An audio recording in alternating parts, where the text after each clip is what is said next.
नमस्कार। भाग्योदय विचार प्रवाह श्रृंखला की 243वीं 243 कड़ी में आपका स्वागत है, अभिनंदन है। साप्ताहिक चर्चा है यह, आप जानते हैं। 2 चर्चाएं दैनिक होती हैं, युग ऋषि विचार श्रृंखला और चले वेति श्रृंखला। आज की रविवासरीय चर्चा में रविवार 19 जनवरी को हम कहना चाहते हैं कि हमारे देश को कमज़ोर करने के लिए जो बाहरी तत्व हैं वह तो सक्रिय हैं ही, हमारे भीतर के कुछ तत्व बहुत ज़्यादा सक्रिय हैं, जिसमें कुछ धार्मिक कहे जाने वाले लोग हैं, कुछ बड़े कहे जाने वाले राजनेता हैं, अन्य भी बड़ी सारी शक्तियां हैं। हमें उनसे सावधान रहना है। एक प्रामाणिक तथ्यों के साथ एक बात छोटी सी रख रहा हूं, आज की चर्चा संक्षिप्त करूंगा। हिंडनबर्ग नाम की एक कंपनी अमेरिका की, वह अभी बंद हो गई। नाथन एंडरसन उसके मालिक थे और कहते हैं वह सिंपल ड्राइवर थे एक एम्बुलेंस में। तेज दिमाग था, पैसा कमाने की ललक थी। तो वहाँ के कुछ ऐसे लोग जो भारत सहित दुनिया के विभिन्न देशों में जो उनकी मन की सरकारें नहीं हैं, जो सरकारें राष्ट्रवादी सरकारें हैं, वह सरकारें गिर जाएं। जो देश विकास कर रहा है उसकी प्रगति रुक जाए, वहाँ बड़े पैमाने पर आर्थिक नुकसान हो, जान माल के नुकसान हो, उसके लिए कुछ लोग ऐसे हैं जो धन लगाते हैं, बड़ा धन खर्च करते हैं। उनके पास धन है, खूब धन है, कहाँ से लाते होंगे वो जाने, लेकिन वो धन है। भारत पर भी वह धन खर्च होता है। हमने तो पिछले दिनों संकेत किया था, मैं पीएमओ में एक बार बैठा था, बहुत सारी बातें वो खुल के नहीं कह सकते, स्वीकारा था टॉप ऑफिसर्स ने कि बहुत भारी संख्या में धन भारत में आया है उपद्रव मचाने के लिए। उसी के बाद नोटबंदी हुई थी, उसके बारे में तिलमिला रहे थे, रो रहे थे कि वो पैसा सब बेकार हो गया। सरकार नहीं कह पाती है इसको।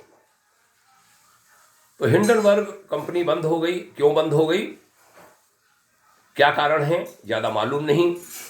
लेकिन हाँ, एक बात कहूँगा कि हिंडनबर्ग कंपनी ने, उसका काम क्या था आप सोचेंगे, वो शोध के रिसर्च के आधार पर विभिन्न देशों की कुछ रिपोर्टें छापते हैं।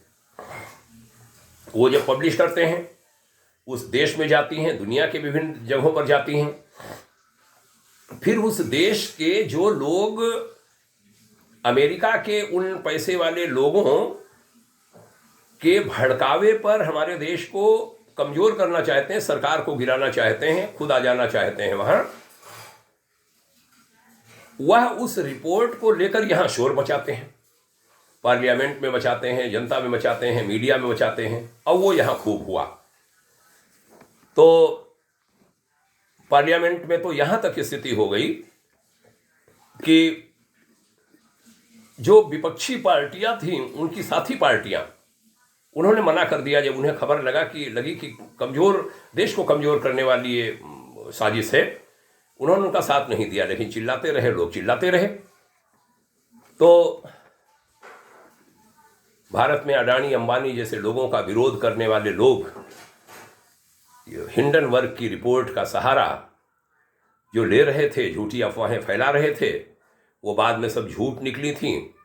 सुप्रीम कोर्ट में भी मामला गया था, संसद में भी हंगामा हुआ था, विरोधी साथी पार्टियों ने सहयोग नहीं किया था। इसके बावजूद भारत के अनेक लोगों का लाखों करोड़ों रुपए का नुकसान हो गया था, जो शेयर धारक थे उस अफवाह से। अब अमेरिका में ट्रंप सरकार आज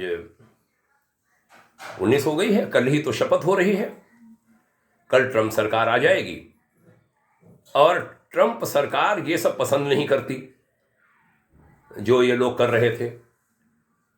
ट्रंप के सरकार के आने के पहले ही अभी 15-16 तारीख में हिंडनबर्ग ने अपनी कंपनी ही बंद कर दी। शरारती मालिक जो उसका था नाथन एंडरसन, जैसा हमने बताया सिंपल ड्राइवर थे, पैसा कमाना चाहते थे, शरारती तत्वों के साथ मिलकर करोड़ों रुपए के मालिक भी बने। यही काम उन्हें सौंपा गया था और कोई काम नहीं था उनके पास। तो कई सरकारें उन्होंने गिरवा भी दी। बांग्लादेश वगैरह में जो सरकारें गिरी उसके पीछे बड़े सारे हाथ हैं, बड़े सारे खेल हैं। तो देश की जनता से कहना चाहूँगा कि आप देश के साथ रहिए और जो लोग सरकारों को बदनाम करना चाहते हैं उनका साथ मत दीजिए। जनता साथ है तो सब साथ हैं। जो लोग देश को कमज़ोर करना चाहते हों उन पर निगाह रखिए, उनको परखिए, उनका साथ मत दीजिए। मैं कोई राजनीतिक बात नहीं कर रहा हूँ, मैं बात कर रहा हूँ सामाजिक जो राष्ट्रवाद की नीति है उसके तहत कि राष्ट्र कमज़ोर नहीं होना चाहिए, पार्टी पॉलिटिक्स होती रहे, देश कमज़ोर नहीं होना चाहिए। आपने सुना, धन्यवाद। आपके उज्जवल भविष्य की शुभाकांक्षा करता हूँ। पुनः प्रणाम। यह चर्चा अन्य लोगों को भी सुनाइए, यह भी निवेदन करूँगा। जय हिंद। ओम शांति।